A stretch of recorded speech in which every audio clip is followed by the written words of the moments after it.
Hey, hey, hey, welcome. So glad you're hanging out with me in the break room. The Surrender Break Room is a place where you can come in, relax, regroup, and then re engage the world with a whole new perspective. I'm Dr. Celeste Owens, author, speaker, and leader of the Global Surrender Movement. I like to say that surrender is doing God's will, His way, all the time, all the time. So, we're going to talk today how you're going to surrender to manifesting. What does that look like for you? And in fact, it's entitled It's Manifestation Time. It's manifestation time. It's time for you to move. And it's always manifestation time for something. So we don't have to make this seem like some kind of random occasion because you're always manifesting something. There's always something that is showing up and something you need to move on, right? So let's talk about how you do that well and maybe even some hindrances behind doing that. Good morning, Stacy. So glad you came in today, hanging out with me and all others who are coming in. Welcome, welcome, welcome. Again, this is the Surrender Break Room, a place where you can come in, relax, regroup, and then re-engage the world with a whole new perspective. Hi, Anita. So glad you're hanging out with me on this Tuesday. I'm here every Tuesday, 8:30 a.m. Eastern Standard Time. Welcome to greet you and hoping to give you a message that will help you to change your thinking, because when you change your mind, you change your season, right, Linda? Good morning to you. If you're watching through the replay, good morning, Christina. If you're watching through the replay, yay, great. Thank you so much. Make sure you like and subscribe if you haven't already. And then also comment. I usually can comment back to you in real time. So I'm so glad to have you all in. Hi, Celeste. Welcome to the broadcast. We're talking about is manifestation time. Does that ring a bell with anybody? Is anybody feeling that topic today? It came to me yesterday. And in fact, yesterday, twice, somebody told me the same message. So I figured somebody else in my community and my tribe is probably feeling this today too. So yesterday, I had one pastor I met with who's my mentor, and he prayed over me. And he said about is I don't know if he used the exact word manifestation, but pretty much that was the gist. And then last night, another pastor, what was me and all the pastors? I had to do a recording last night with the first lady and her husband, who's a pastor, obviously, came and he prayed over our home and said, it's manifestation. I'm like, okay, 2 times in one day, yes. Usually things come to me in three, so I'm waiting for that third time for it to come. But so glad you all are hanging out with me. Hi, Virginia, Christina. Christina's like, yes, that resonates with me. So there's this song. Have you heard the song Jacqueline Carr? I think it's called Manifestation Time. That song is so powerful. I love that song. I could listen to that on repeat, like over and over and over again. I could listen to that song. But the first line of that song, she says that, God, I feel you now preparing me for my next move. Anybody know that song? Jacqueline Carr, Manifestation. And her first line is saying, God, I now feel you preparing me for my next move. Next move. Okay. The word tells us in Proverbs, in all your ways, acknowledge him, and then he will direct your path, right?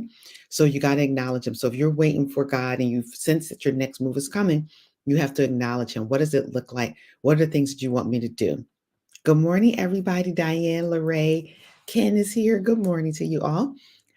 If your next move is coming, your first order of operation is to pray and ask God, what does it look like? Hi, Dr. Tony. What does this next move look like? That's your first order of operation.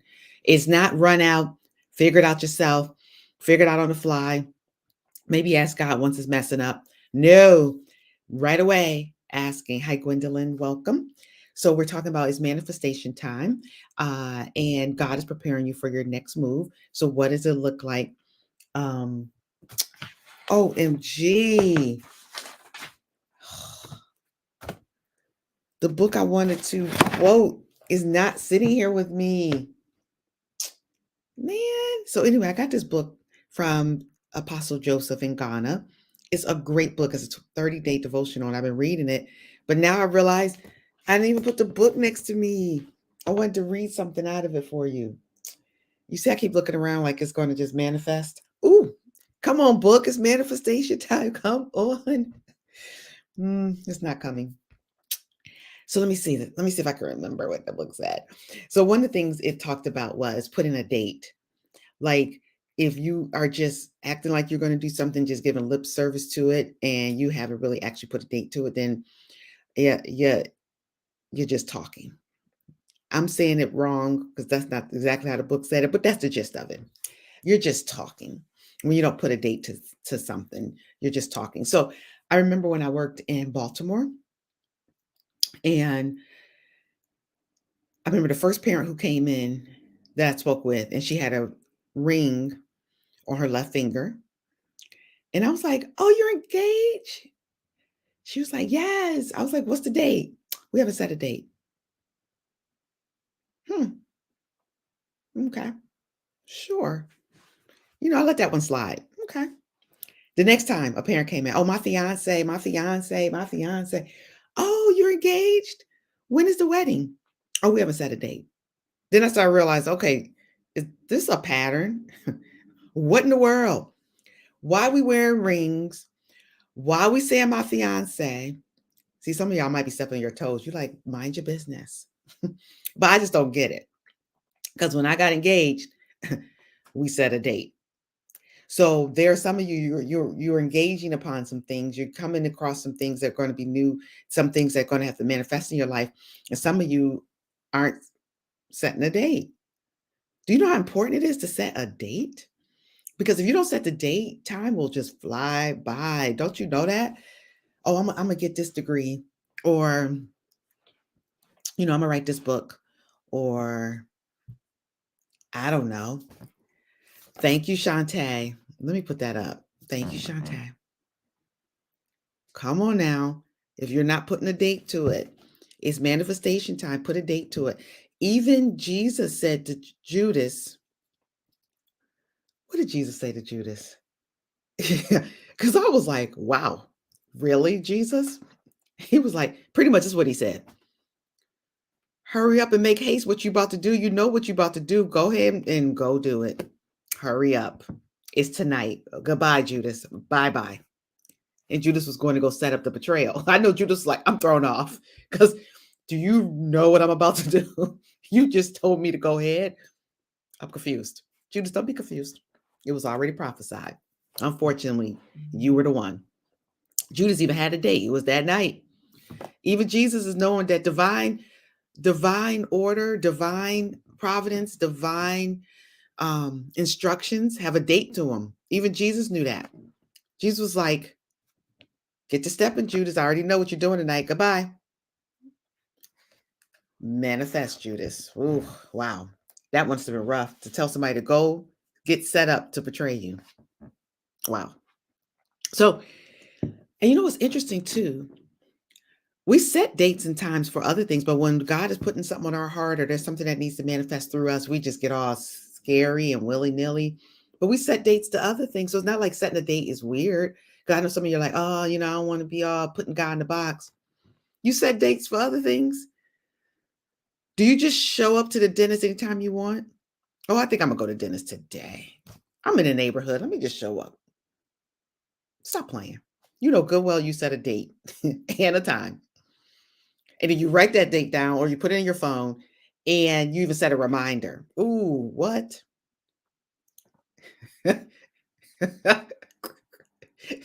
Lady Tiffany, like, what the what? I just got here. Tiffany, I'm just telling you, the Lord been telling me it's manifestation time since yesterday. And all of a sudden I realized, okay, what are the things, Lord? That's what I said first, Lady Tiffany. What are the things you do want to manifest? What are the things? And I got a sense of it. Okay, I got it. Put a date on it. When we doing this? Oh Lord, I sense that you want this to happen at this date or in this next month. And I even set up an appointment with a group because I knew it. I said, next week, can I meet with you all? Set a date, set a time, because otherwise it's not going to happen. My friend Sharice Richards is good. She's the one actually who really started to encourage me to put dates and times to things. And she's so annoying with this in a good way, Sharice, if Stan's listening. She would say, I would say, let's say I'm gonna write my next book. Oh, when is it? When are you gonna be done? Girl. Um, October. Okay, good. October. All right. So set up your strategy. When you're gonna do what's gonna be done. Come on, Christina. Come on, Christina. I'm like, oh my goodness, what pressure. But it's not. It's the only way you're gonna get something done. It's the only way you're gonna stop procrastinating. It's the only way you're gonna move forward, Linda, right? You got to do it. So I'm like, okay, okay, okay. And then once that date is there, because once that date is there, what does the date do? It holds you accountable. That date is one of the meanest accountability partners you got. That date is better than any person you could assign. That date is serious. If you have the date and you put it, especially if you put it where you see it, oh my goodness, I got 3 weeks. What am I doing? Oh my God, that date is a serious accountability partner. Thank you, Stacy. So you got to set a date. So why do we fear? And this is all I got for you. I'm just done. I'm just telling you it's manifestation time. Set the date. God has a divine purpose. He has a divine order. Set the date. And even when God created, I can't imagine he created and didn't know that it was going to be the 6 days. I can't imagine he didn't know it was going to be the 6 days. He knew. I'm going to do this in 6 days. I'm going to rest on the 7th. He knew. He knew when Jesus was coming. He knew when you were coming to the earth. He knows when you're leaving. God ain't all willy-nilly. Oh, I don't want to set the date. I don't want to box them in to a date. What? Stop it. So why do we fear setting the date? So let's talk a little bit about that. Because I like to probe, I like to get into your mindset. I like for you to think about these things. Why do we fear setting a date? So remember I told you how sometimes people get engaged and they're not setting the date. They're not manifesting a wedding, Christina. Oh, what's this about? If God is telling you to do it, come on, trust and do it. Thank you, Linda. So the reason we fear setting the date is real simple, y'all. We fear commitment. Oh, that was simple. I knew y'all knew it already. Y'all probably like, oh, I could have typed that in the chat. We fear commitment. Number one, we don't set the date because we fear commitment.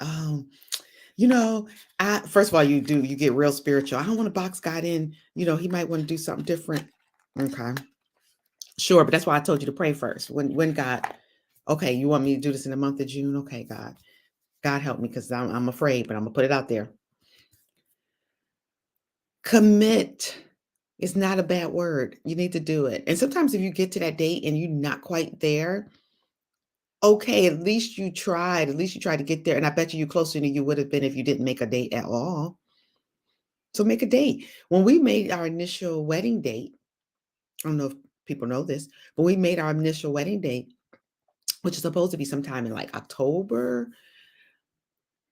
In June. Okay, so we got engaged like January or February. And then we made the date to be married like October. So by May, my girls had already tried their dresses on and ordered a dress. June, Brother Andell says, God is saying that we should wait. Really? It's June and we get married in October. And God telling you who just got saved yesterday. See, I grew up in the church. You who just got saved 5 minutes ago